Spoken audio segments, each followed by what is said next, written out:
देखो बेटा इस वाले में बोला है सिग्मा, पहले लिमिट लिमिट तो चलो बाद में देख लेंगे, सिग्मा के इक्वल टू 1 से लेके n तक जा रहा है और ये जा रहा है। अब ये बहुत ही मतलब पहली बार जब आया था 2021 में तब ये सवाल थोड़ा बच्चों को लगा होगा तब, बट अब तो बहुत ही रेगुलर सा हो गया। अब इसमें करना क्या होता है आप ये देखें, हमारी पूरी की पूरी कोशिश ये रहती है कि किसी भी तरीके से हम इस पूरे टर्म को इस तरीके से रिप्रेजेंट करें कि कुछ कांस्टेंट जैसे लैम्डा अपॉन नीचे सम लीनियर का फैक्टोरियल, ये फंडा रहता है।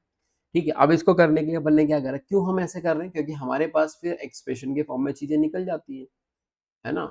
अच्छा और देखो, अभी मैंने क्या किया, जैसे अभी दिख रहा है मेरे को कि ऊपर 3 डिग्री का है ना, तो अब जब मैं इसको तोड़ूंगा तो ये 3 डिग्री कैसे जनरेट करेगी, सोचना जरा। तो k+3 k+2 है ना, और फिर k+1 ऐसे करके 3 डिग्री जनरेट करा और मैं इसको k फैक्टर लिख लूँ, तो ये वाली चीज जो है ना मुझे ऊपर की तरफ क्रिएट करनी पड़ेगी।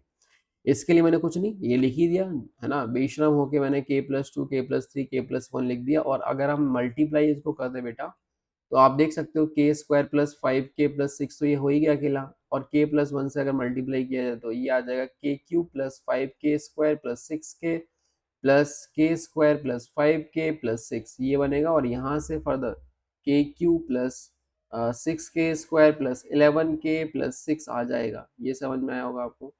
इतनी चीज बनने के बाद में अब आप देखें, अच्छा हाँ ये एग्जैक्टली सेम ही है, बस फर्क सिर्फ इस कांस्टेंट का है, तो कोई बड़ी बात नहीं है। हमने क्या किया फिर इसको मस्त ऊपर वाले को लिख दिया k+3 × k+2, सही है, k+3 × k+2 × k+1 × -1 कर दिया, रीजन बीइंग क्योंकि एक एक्स्ट्रा आ जाएगा, तो k+3 फैक्टोरियल ये अपन ने कर दिया।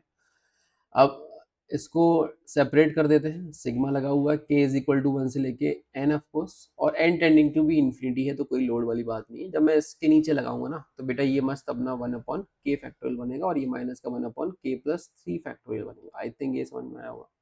अब ये बहुत ईजी हो गया है ना, अब ये तो काफी ईजी सवाल हो गया, रीजन बी क्योंकि ये खुद ही टूट गया है ना, बी एन मेथड में टूट गया।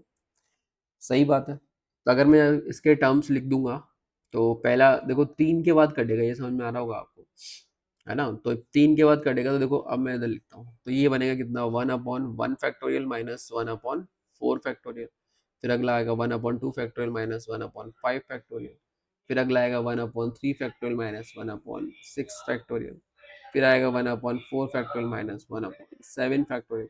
तो आपको दिख रहा है कि अब ये यहाँ से चालू होगा, तो ये 3 टर्म तो बचे रहेंगे, ऐसे ही 3 टर्म एन नीचे भी आएंगे एन के साथ में है ना, बट क्योंकि एन इन्फिनिटी को जा रहा है तो वो सारे टर्म क्या होंगे, जीरो हो जाएंगे। ठीक, तो कुल मिला के जो हमारा समेशन आएगा है ना, तो लेट्स से मैं इसको कैपिटल एल बोल देता हूँ, तो capital L will be 1/1 factorial मतलब 1 प्लस 1/2 फैक्टोरियल मतलब 1/2 प्लस 1/6 ये बनेगा। एलसीएम ले लिया तो 6 आ गया, 6 + 3 + 2 तो ये हो गया 11/6। ठीक, आई थिंक कुछ गड़बड़ कर दी क्या बनने, एक मिनट रुकना बेटा, 6 एलसीएम आ गया तो 6 इधर हो गया, 2 3 इधर हो गया, और अच्छा ये तो 1 ही आएगा ना यार, तो 10 हो गया, 10 का मतलब 5/3, ये आ जाएगा आंसर 5/3, मतलब ऑप्शन नंबर 4 करेक्ट हो जाएगा।